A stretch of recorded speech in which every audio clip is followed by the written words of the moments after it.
Hey friend, welcome to She Said, podcast, a top-rated global career and personal development podcast with a unique focus on helping you create more influence in your life. My name is Laura Cox Kaplan. I've spent my entire career thinking about influence, and I've seen firsthand the impact that effectively mastering and really using influence can have. I created this podcast to help us dig deeper into the different dimensions that help us build and sustain influence. And each week, I'm drawing on this incredible community of women to help us do just that. It's important to remember, though, that creating more influence for yourself is actually a skill. It requires investments of time and energy, including listening to podcasts like this one. But those efforts can pay big dividends toward successful outcomes. Whether you're navigating a career or life pivot, maybe starting a business or raising money for a special cause or running your household, or just trying to connect with folks who don't share your views, understanding and using the different dimensions of influence will not only increase your chances of success, but will leave you happier and more fulfilled and better positioned to have the impact that you hope to have. I am really delighted to have you here, and I look forward to hearing your thoughts and feedback and how you think about influence in your life.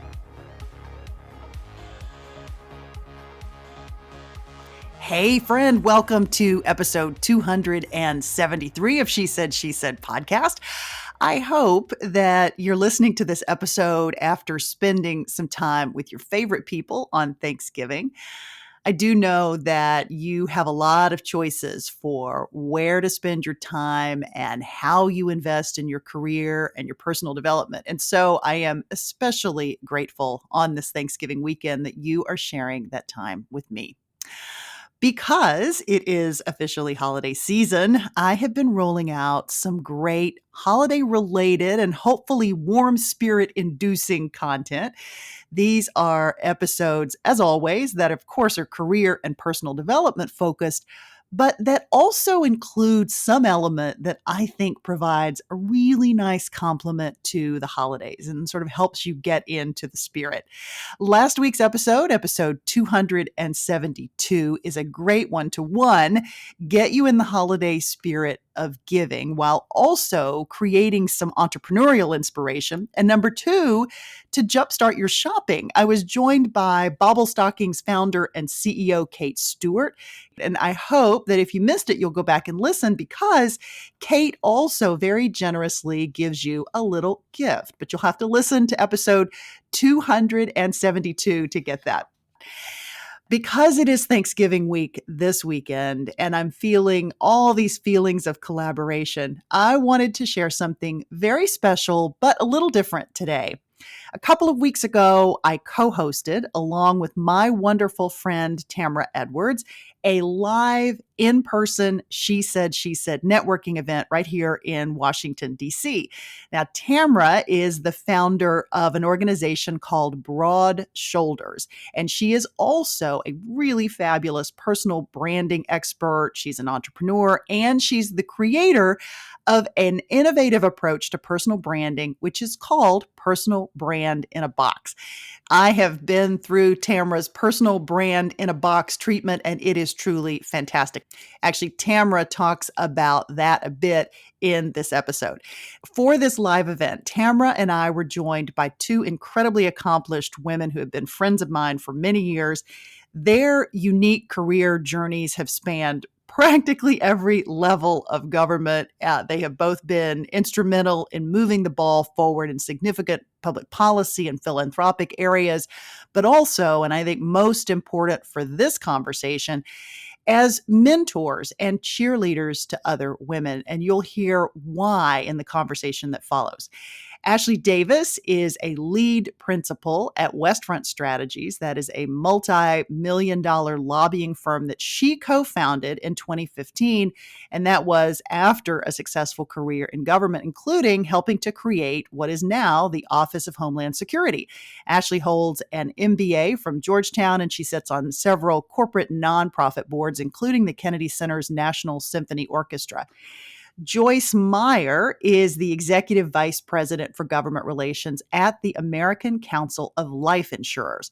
Her work is focused on financial and retirement security for her member companies and the families that they serve. Now, prior to ACLI, Joyce spent almost 3 decades across government, including as chief of staff to her hometown Wisconsin congressman, who also happened to be the U.S. Speaker of the House, Paul Ryan. Joyce holds an MBA also from Georgetown and has been recognized for her strategic leadership as a top lobbyist, and she also serves on several nonprofit boards. And we were also joined by Kaitlyn Kline, who is a director at RubiconMD, who served as our MC for the event. Now, friend, a few things that you'll learn from this episode. 4 distinctly different perspectives on navigating and thinking about career pivots, including how to think about transferable skills. And this, especially if you're seeking a position in an industry area that is new to you. We talk about going back to school, and if so, what you should study and how you should sort through all of that. And of course, we talk about developing your own brand identity, especially when you've perhaps had more experience reflecting the views of your organization or your boss than you have in expressing your own, and a whole lot more. Now, a couple of very quick editorial notes before we jump into the conversation. While this conversation is broad enough, I think, to appeal to anyone, much of what we discuss will really resonate with you if you are a Hill staffer or contemplating a pivot from your government job. Number 2, because of the live nature of the event, the audio quality for this episode, frankly, is not what you have become accustomed to if you are a regular listener to this podcast. Now, I apologize for that, but ultimately, I decided that the content was both important enough and useful enough to post it anyway. I have also included a very helpful transcript that you can download, and that can be really helpful as you listen along. So, friend, here is episode 273, a live conversation with Ashley Davis, Joyce Meyer, and Tamara Edwards, and myself, and a wonderful audience of incredible women from the DC area. This idea of connection and forging a network and really being able to draw on that network when you have a challenge so that you can contribute is really, really powerful. It's a big reason why the 3 of us are here together, because we have been connected for more years than we want to count. And so for those who don't know, I host a podcast. When I left my corporate job, I was searching for something interesting that would challenge me more creatively. A mutual friend of ours suggested a podcast, and I thought that's an interesting idea because it's a great way of showcasing a really broad group of women and really being able to share their perspective and what they've learned and the challenges they've encountered and how they've plowed through hiccups and bumps and failures and all these things. And what I ultimately found after several hundred hours is there's also this very big theme of influence, which always ran throughout my career, from the Hill to the executive branch to corporate jobs to getting placed in jobs or finding jobs. It was all about this idea of influence. Where does it come from? Why do people want to work with you or not want to work with you? How can you develop that? And as I started looking at all these conversations that we were having with these amazing women, you could see these threads, and there were a lot of them. There were a number of building blocks that ultimately help you get there. And one of those that I think is really the most powerful is this idea of connection and building your network and drawing on that network so that people can help you in those areas where you're like, I have no idea how to tackle this, like how to plow through this. And so that is part of why I wanted to be part of this and bring all of this together, Super grateful again to Tamara for doing so much of the work to bring us here, and to these fabulous panelists, Joyce Meyer, Ashley Davis, who I've known for a long time. I thought we would start by having you two talk a little bit about your backgrounds, maybe hit the highlights, and then we'll dive into a few questions. Joyce? So again, Joyce Meyer. In terms of my background, I grew up in Wisconsin, and from there came to DC with the intent of going into law enforcement. I wanted to be an FBI agent. You'd be very good. And yeah, and I was like, I want to be that woman who's wearing a pantsuit and a gun, right? So, of course, then I came out to DC. I know. Sorry. Yes, sorry. And so I mean, right? So then I came out to DC, and the FBI had a hiring freeze at the time, and I was lucky enough to get a junior level position on the Hill in the House for my local congressman from Madison, Wisconsin, and from there worked my way up to a role both on the Senate side and for a Senate committee. And a good friend asked me when he was elected to come and work for him when he was first elected. He was my, home state congressman from Wisconsin, and went from what was considered a step down from a Senate committee position to a freshman office. And against the advice that I received, and that member of Congress was Paul Ryan. And worked along with him throughout his whole journey in many different roles. So retired from government about 4 years ago, and now work with a focus on financial certainty for American Council of Life Insurers, focusing on retirement security, financial security, also, all the planning that goes along with it. Women are in the family are typically the most educated when it comes to their family's financial certainty, right? So it means a lot to me to work in this role and to be on a panel like this with folks who have led the way. So thank you. Thank you. Oh, I didn't know that about you working in the Senate. See, getting to know each other. Yeah. So again, thank you both so much. I mean, to be on this panel with you guys is so amazing. I actually started out, I didn't know I liked politics. I still don't know if I do, but now that's how I make money. But I started interning for a governor in my junior year in college. I started getting a little, I was getting over college a little bit, and I started working for a governor, Tom Ridge, who was governor of Pennsylvania at the time. And I went to work for him in Harrisburg, Pennsylvania, and then did a few years in a lobbying firm. When I got called to see if I wanted to work at this lobbying firm, I had to Google what lobbying meant, because I had absolutely no idea. So I did that, went on the Bush campaign, and then ended up working in the Bush White House. And then after 9/11, my former boss, Tom Ridge, became the first White House Office of Homeland Security, and I worked with him in the White House. Actually shared an office with Laura's husband, who used to tell me all the time that I talk too loud because our offices were he hated me.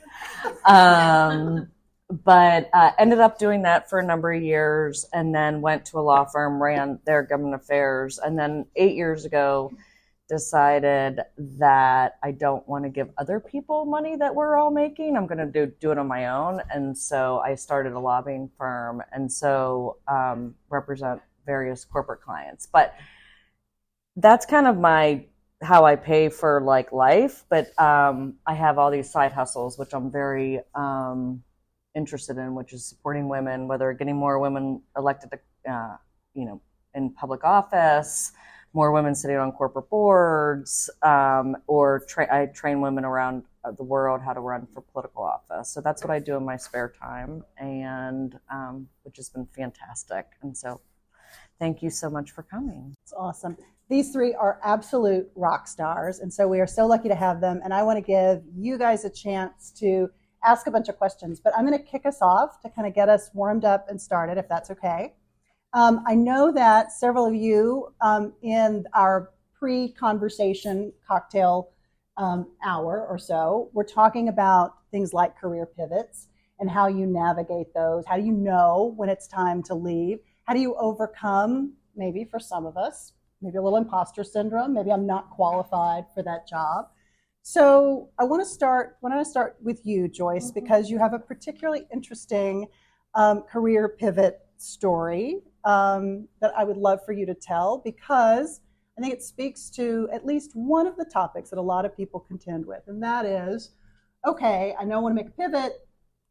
Maybe I'll go back to school, right? Should I? Shouldn't I? Should I spend the money? Well, what kind of degree? Should I get an MBA? Should I go to law school? La la la la la. And I know that probably several of you are either thinking about it or have treaded these challenging waters. So, if you would share your thoughts and perspective. Sure. So, when it was time for me to retire from the federal government, as I mentioned, I worked in the House, the Senate. I worked in the White House as well, in White House Legislative Affairs, running the House liaison team. And first, in terms of knowing when to pivot, you guys remember when you graduated from high school? You remember that instinct of like, it's time, I'm ready, right? So ready.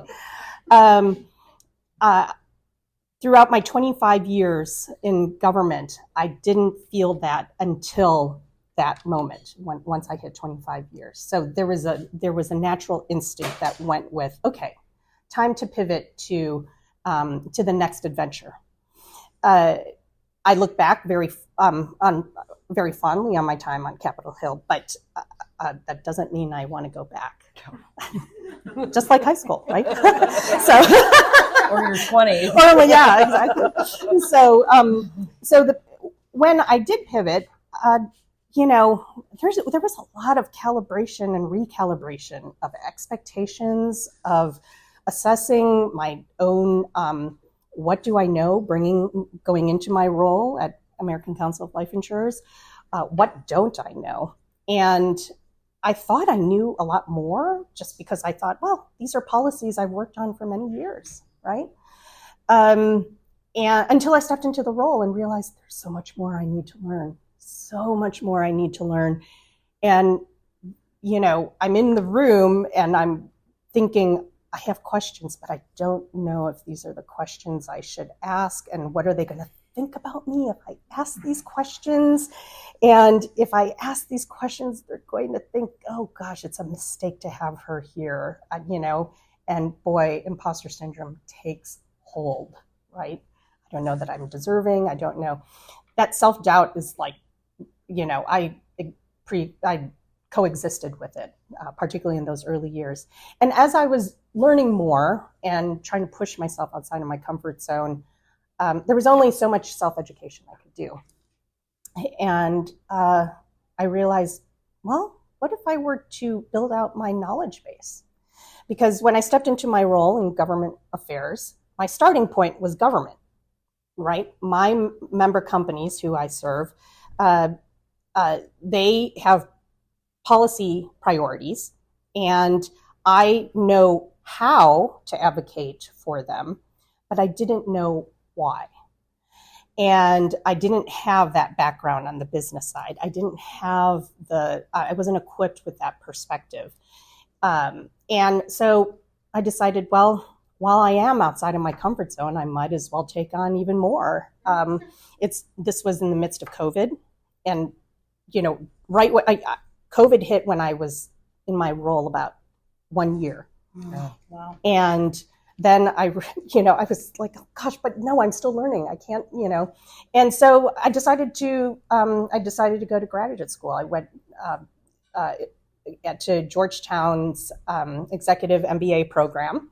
And in addition to the networking, I found just a family in my cohort of like-minded people who were searching for the same thing.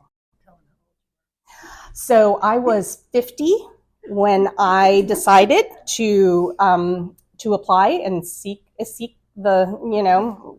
graduate school, lots of hesitation, as you can imagine, because the average age is maybe about late 30s, early 40s. And here I am, at 50. I was inspired by my grandmother, who she couldn't finish her college education. And after her 7 children were set up to finish their education, she went to college and graduated at the age of 46. So I knew if my grandmother had the guts to do that in the Philippines, right, where it was unheard of, I can do this, I mean, I found that there were others who were in my same situation in this executive MBA program who were seeking the same thing. We did have some who were about my age, but like I said, most were earlier in their career. And it was great to have that level set in that community of folks, right? I was thrilled to do it, but and I'm even more thrilled that it's done. Graduated in the spring. But it was that pivot. I don't know that I would have been able to expand and stretch my mind had it not been for that pivot, right?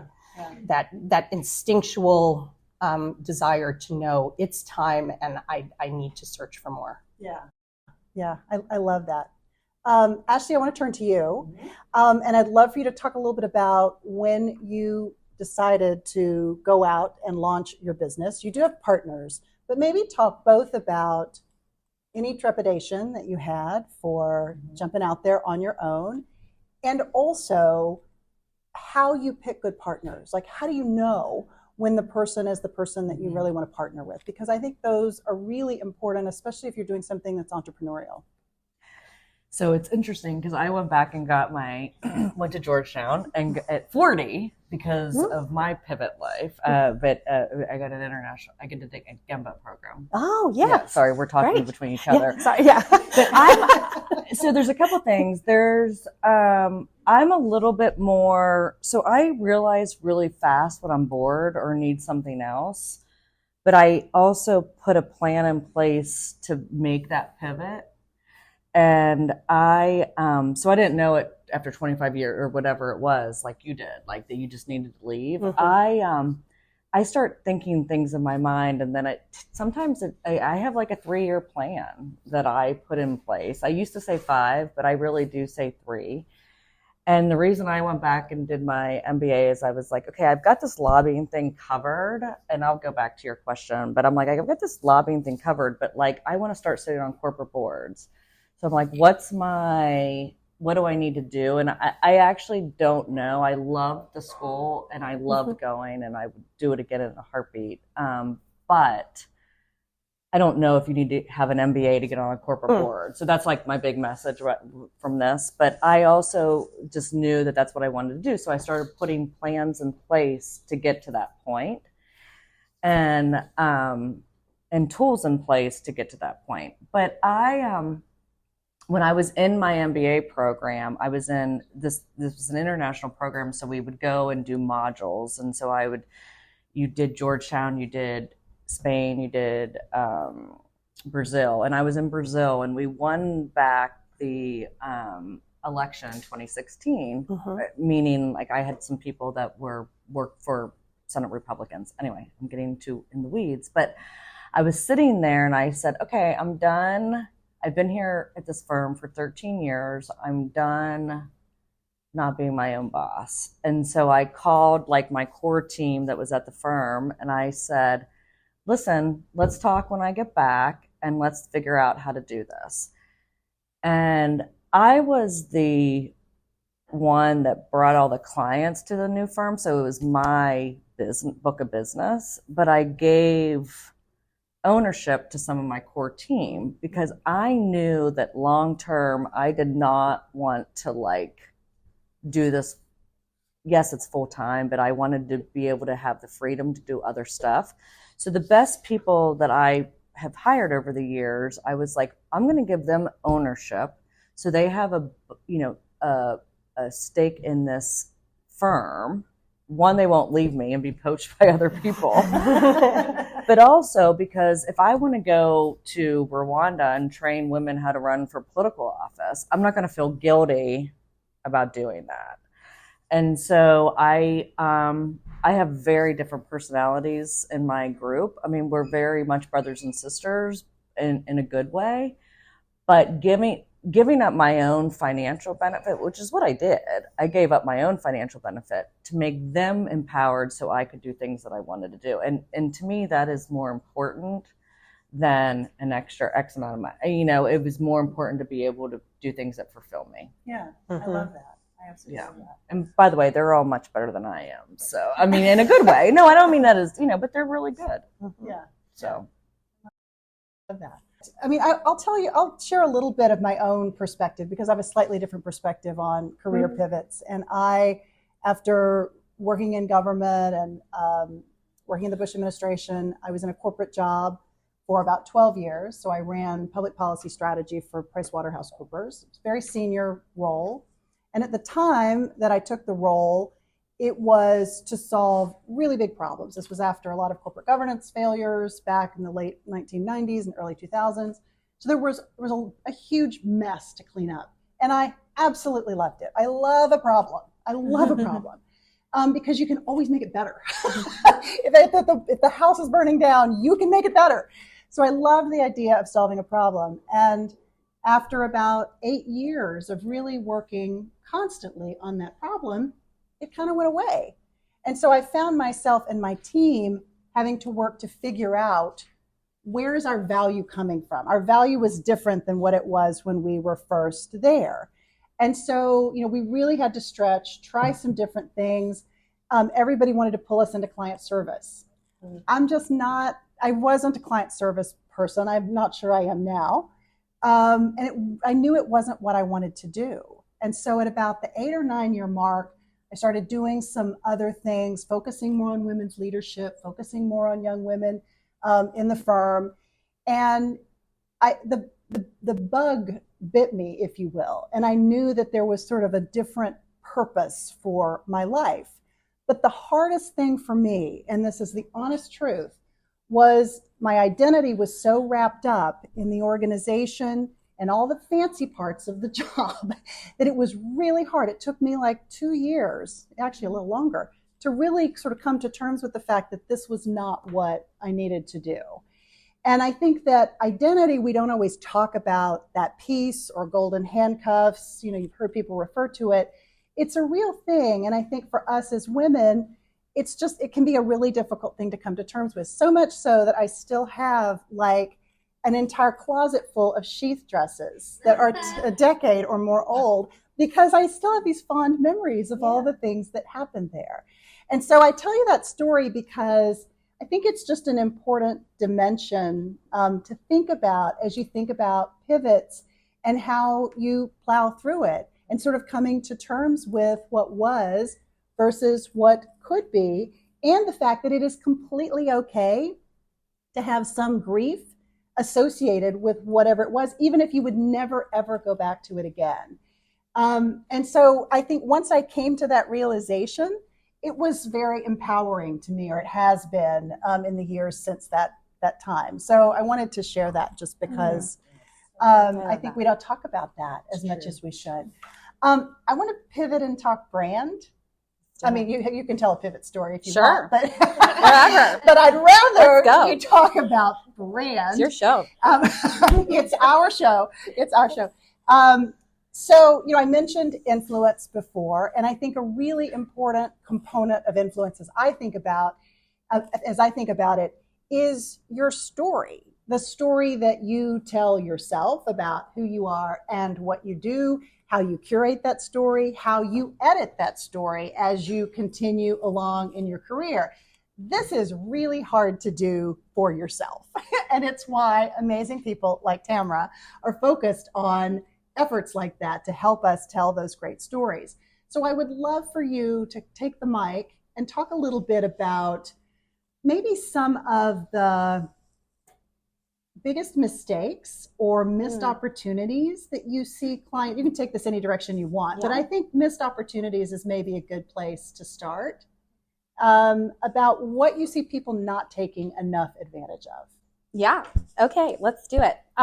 My pivot story really quickly. Yeah. I worked on the Hill. I got passed up for promotions and got actually undermined when I was applying for other comms jobs, and it really hurt my feelings. And I was like, I don't want to be here. And I'm from Chicago. My family, we're all really close. I was like, let me go.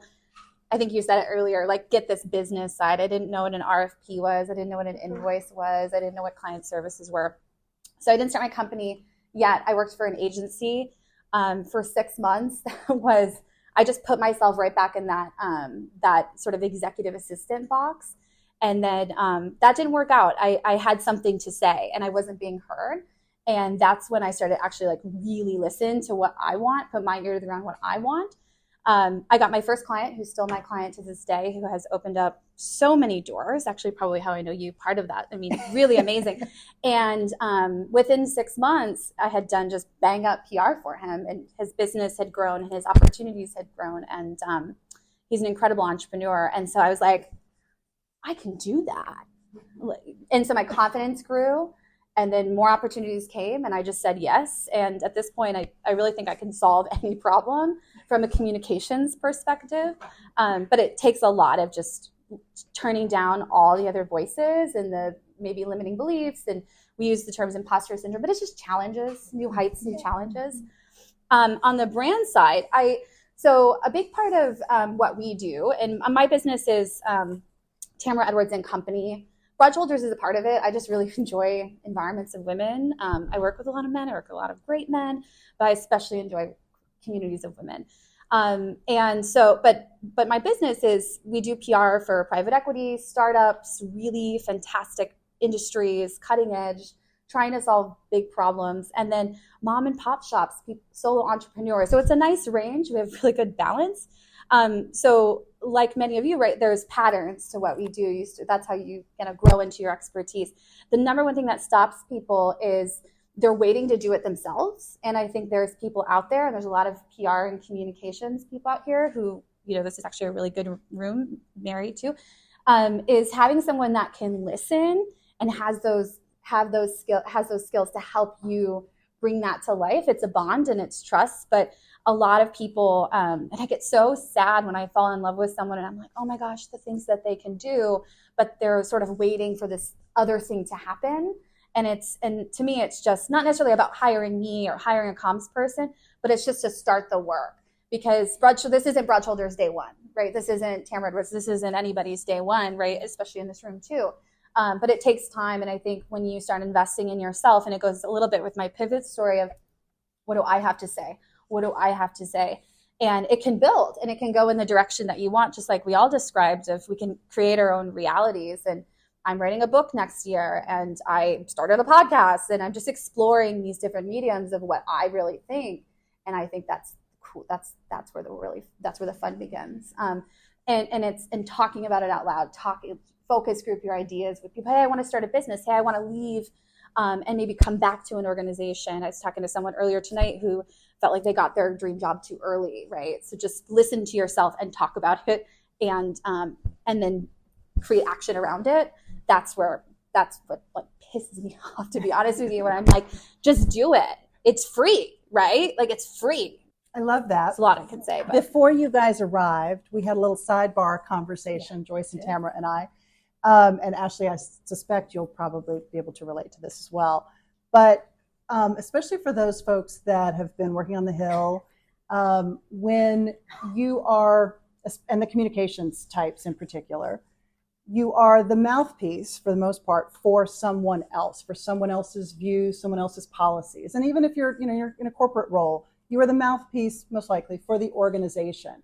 And so for many of us, I think coming out of Hill roles or corporate roles, and I think this is disproportionately affects women versus men. I've not posed this question, but my guess is that you can tell me if you think I'm wrong, but that it's harder for us to then, once we do have an opportunity to have our own platform, to feel comfortable expressing that point of view. It's like, well, he or she wouldn't have said that, or that the organization wouldn't have said that. And, learning to really get comfortable with what is your point of view, expressing it, sharing it on social media, beginning to really grow into your personal brand and figure out what that is, which is part of the skill set that you bring to the table, is how do you do that? What are those elements of the story that you tell? Ashley has a really great piece of her portfolio that she does, which I think is really great because you're supporting women and you're also creating thought leadership for yourself as well. And I love that because it's such a brilliant way to think about personal branding. And it's called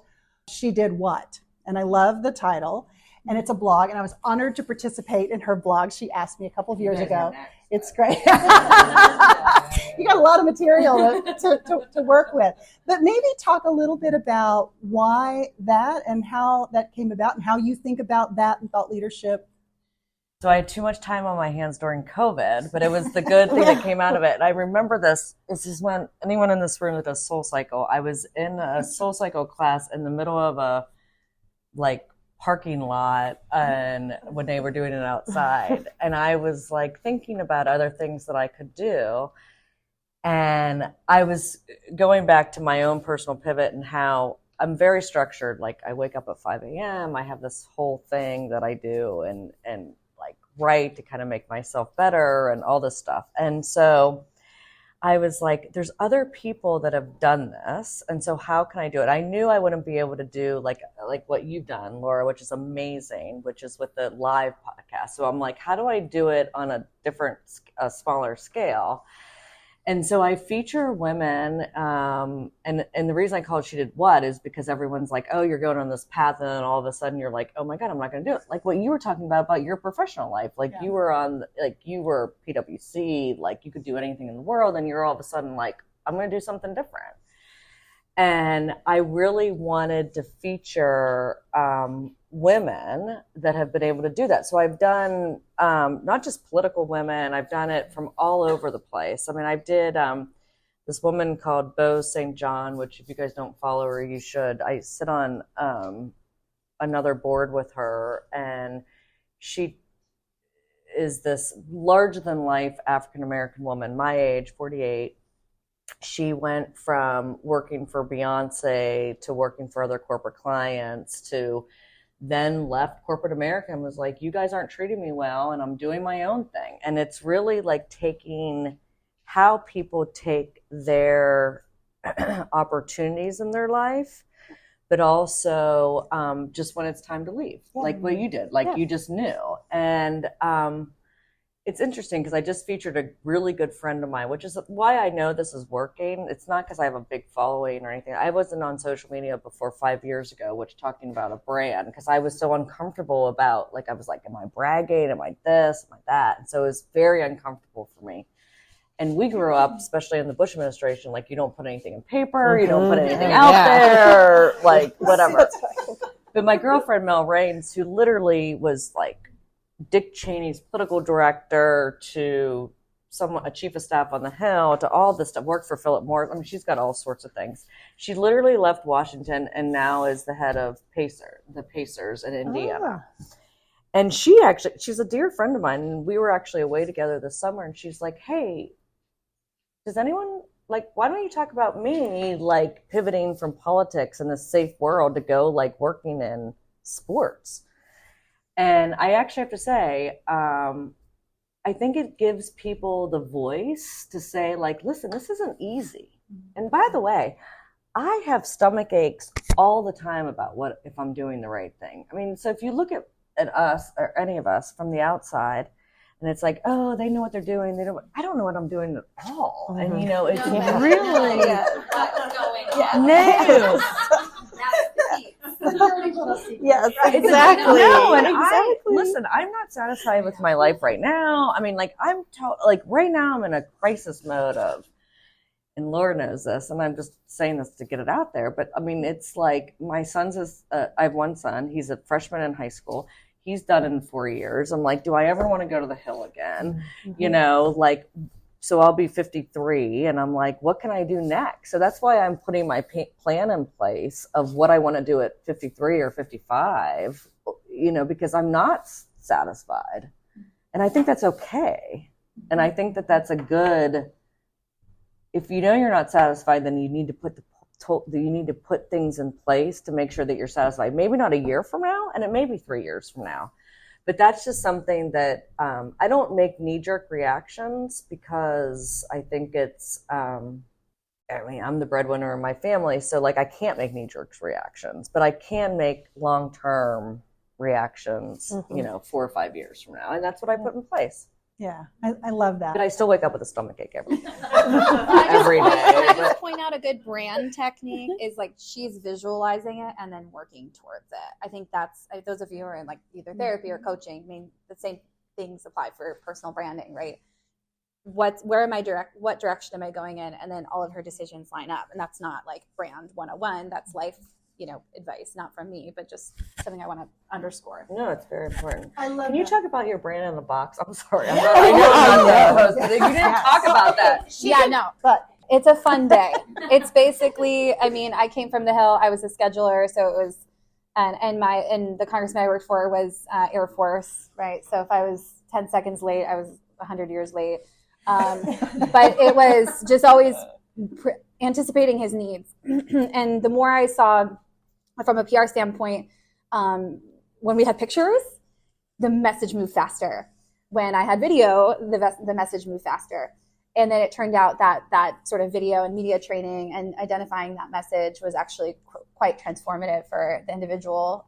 And assets are always great for the communications piece. So we looked at it with that lens. I did it by itself, and actually folded it into my retainer, which is why I was 16% profit in my first year, which was not fun. But essentially, it's a package where it really is just show up, and hair and makeup. And especially in Chicago and here in DC, we're launching in New York and in San Diego and in Dallas, and that's it for now. But we're finding the best talent to capture your brand. So we creative direct a photo shoot, and we do really great media training. There's some people in the room who have done the program. And then we figure out, my cheesy term is called the algorithm of you, and that's going to be my book title. That's my podcast title. But we figure out how exactly this is going to be applied in your business and in your life. So if you have a large team, or if you're a solo entrepreneur, or you have an intern, it needs to be implementable and easy. So all of you can go back to your regular lives and jobs, and this sort of piece of the puzzle is figure out, because you need to show up. You need to have your message out there, but how do you do that and do it with impact? And I think having really great foundation and clarity is step number one. Having the assets is step number two, and then having the wherewithal and when you want to communicate, not on an everyday basis. So the example I use is I show up on social media hardcore, like 3 times a year. For those of you who follow me, and then I just share my life. But I'm really out there, and I'm loud, and but I'm not a social media influencer, and I don't care to be. But I have a message that's out there. So I'll just leave it there. Yeah. I know a lot of you have Hill experience, and you spent a lot of time on Capitol Hill. When did you have that moment where you decided that you didn't want to do it anymore? I think that it's a comfort zone for a lot of us, where it's comfortable, we know it, but what made you want to step outside the box? Joyce, do you want to start? Yeah. Sure. Well, I guess in my case, there were a few factors. You spoke about the comfort zone, right? I was working in the speaker's office for someone I've known for a very long time. My husband and I had known him for a very long time. And I could have stayed there because I knew my role at that point. We abruptly had to take hold of this new role for Paul as speaker, had 6 days to put together this team. And by the time I was starting to feel that instinct of, okay, I think it's time to go, this was actually before the actual pivot to my current role. I realized that I could either stay in my comfort zone, but I didn't know if I would thrive, or I could push myself to something new, and that was the White House role, with people I didn't know, and start all over again, earning their confidence, their respect in a very high pressure, colorful environment. I also realized that at that moment, there was a lot of emotion that goes into that. And, you know your instincts, but gosh, the emotions, they create this cocktail of all the questions that run through your mind. I mean, I'm telling you, if overthinking was an Olympic sport, I would be a gold medalist. Okay, so particularly when it comes to myself. You have a lot of competition. Yeah. So I actually what I did, what made the difference was I asked myself, what would I advise my daughter to do if she were in my position? That provided the clarity for me. It took away the emotion. It took away the swirl of questions and I don't know, the overthinking. And it was just this bolt of clarity. And that's when the instinct took hold of, you can do this. You know, it's not going to be easy. And I have to give full credit to my partners, my family, my husband, my daughter. But that's what, and ever since then, I use that when I find myself in a challenging situation, or, you know, it's right away I'm reacting to what's in front of me. I try so hard to just think in terms of, okay, what would I advise my daughter to do? And it doesn't have to be your child. It could be your friend. It could be, you know, your niece, your nephew. So it takes yourself out of that situation to provide the clarity you need to think through it. Yeah. I just have one comment. I'm not going to talk about it long. I was angry. Yeah. I turned into a different person. I mean, it was a different time. I was working 7 days a week. I had to be at the office every morning at 5:30 for 3 years. You know, I left at 10 o'clock at night. We didn't have Blackberries were just coming in, but I was angry. And I remember going away for 24 hours, which was like the first time, and someone wasn't sitting at my desk, and the president tried calling my boss, and the call was missed, and you'll appreciate this.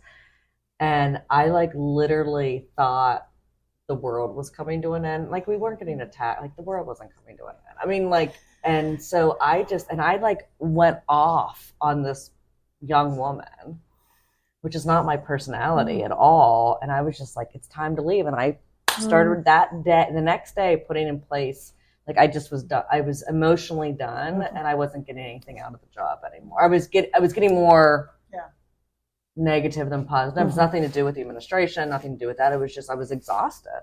Yeah. And it was too many years. Yeah. I pivoted from a comms role into a lobbying role where I was doing more, not policy, it was lobbying, but it was more policy oriented. But it was a role that enabled me to draw from my communications background, also it was in financial services largely. And the company that I went to work for was an electronic brokerage at the time. And they offered to pay me literally a bucket of money. And I'm like, okay, I get to do more stuff. I get to learn these additional skills, and they're going to pay me a ton of money. I'm like, oh, this is not really that hard. And I loved the Hill, but I made a lot of decisions, career decisions based on money, because financial independence was absolutely the most important thing to me, at least at that point. Okay, short story. When my husband and I were first dating, he like called me a brat. I was like, I'm not a brat, right? I'm not. I disagree, and I have opinions. And that's when I got really clear that, like, I really only speak up and fight and get excited if I'm just sure about something. So I left the Hill because I knew I couldn't lead. There were failures among the team. We had a great office. We did work well together most of the time, but there were specific failures, and it sort of came back to me. I was like, right, I saw it coming. I tried communicating, but I didn't have a position of leadership, and I wasn't going to. So that's sort of all good and plenty. And then that agency that I worked for, my voice didn't matter. And like, I was like, I got to start my own company, because then I could just, and even with my clients, right, it's, if I won't do press, I won't do something just for the paycheck. I've gotten rid of clients who paid me really well just because there needs to be that collaboration. So that's really one of my like core values, is just core to who I am, is being heard, listening, but also being heard. And then just the relationship needs to be there. So that was kind of my aha. And similar, it was like you just get angry when you're not being heard.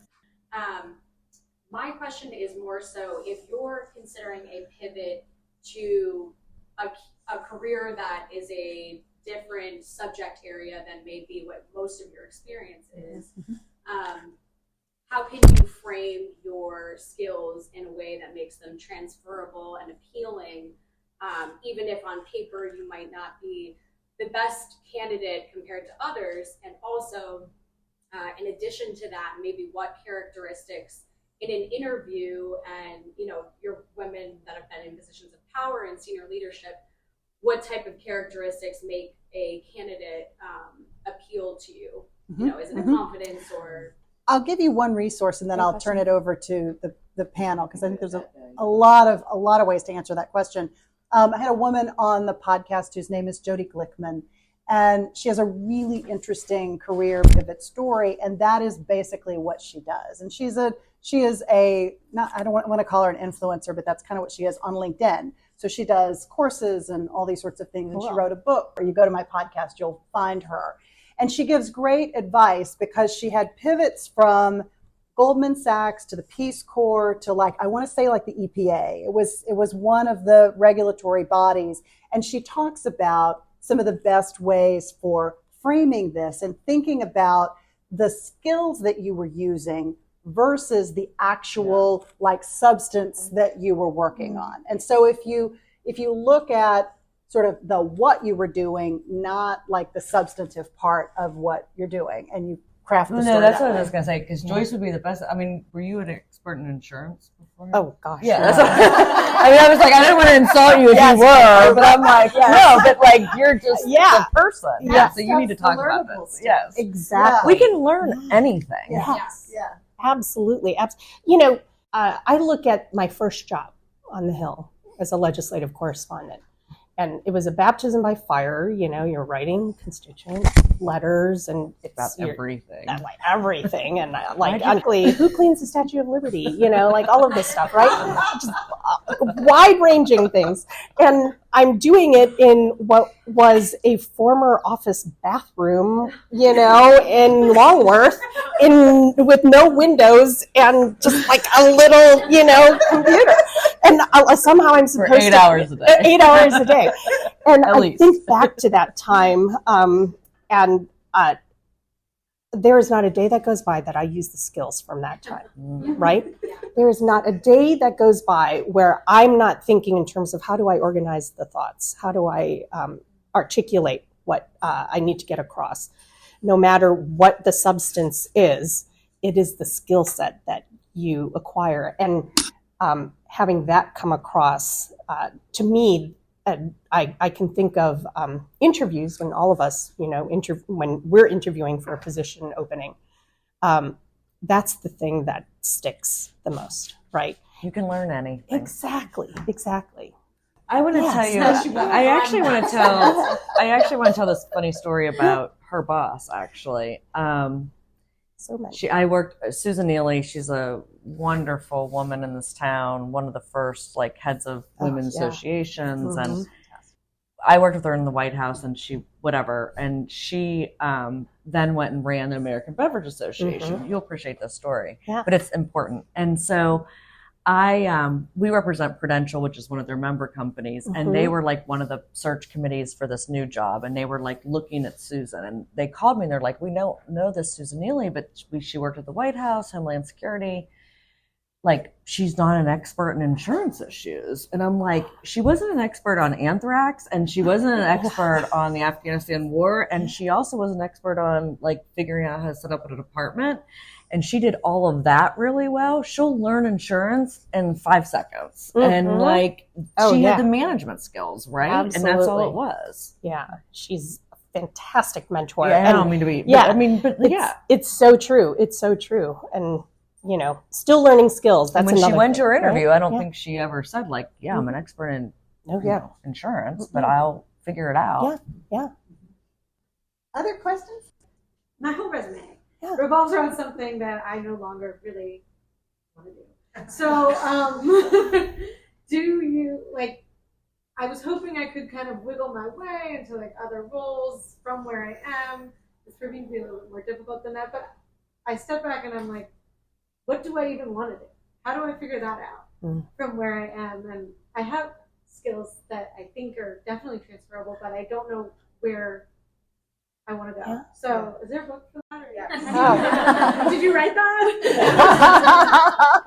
There are lots of books about that. I would give you a couple pieces of advice that I think are really important. And the first is, obviously, you have to figure out what that thing might be, right?